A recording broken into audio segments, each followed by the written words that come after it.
नमस्कार दोस्तों। आर्यन खान का केस लगातार पेचीदा होता जा रहा है। कल आर्यन के केस की सुनवाई सतीश माने शिंदे की जगह दूसरे धाकड़ वकील अमित देसाई ने की, लेकिन अफसोस की बात ये रही कि कल भी जमानत नहीं मिल पाई। ड्रग केस में आर्यन को बुधवार की रात भी जेल में ही काटनी पड़ी। कल आर्यन की जमानत पर लगभग 3 घंटे तक सुनवाई हुई, लेकिन कोई फैसला नहीं आ पाया।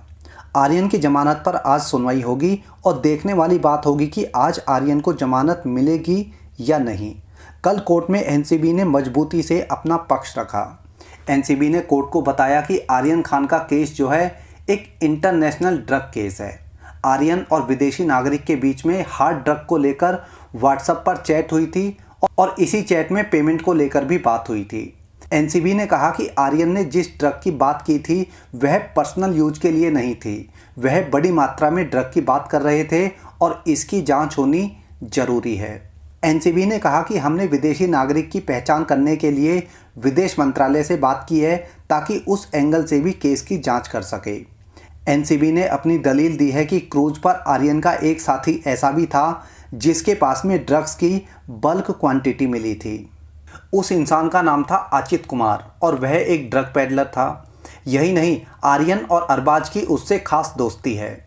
एनसीबी के वकील ने कहा कि चैट में जितनी ड्रग की बात हो रही है वह पर्सनल यूज के लिए नहीं थी और उस चैट को वह अदालत में भी दिखा सकते हैं। एनसीबी की दलील से ये साफ पता चल रहा था कि ये मामला इंटरनेशनल ड्रग रैकेट से जुड़ा हुआ है और आर्यन खान सिर्फ ड्रग यूज ही नहीं करता बल्कि उसकी सप्लाई में भी उसका हाथ हो सकता है। यानी आर्यन खान एक ड्रग पेडलर हो सकता है। दूसरी तरफ आर्यन के वकील ने भी अपनी बात रखी। आर्यन के वकील ने कोर्ट में कहा कि आर्यन के पास से कोई ड्रग बरामद नहीं हुआ है और वह एक जवान बच्चा है, इसलिए उसके फ्यूचर को देखते हुए उसे जमानत दे देनी चाहिए।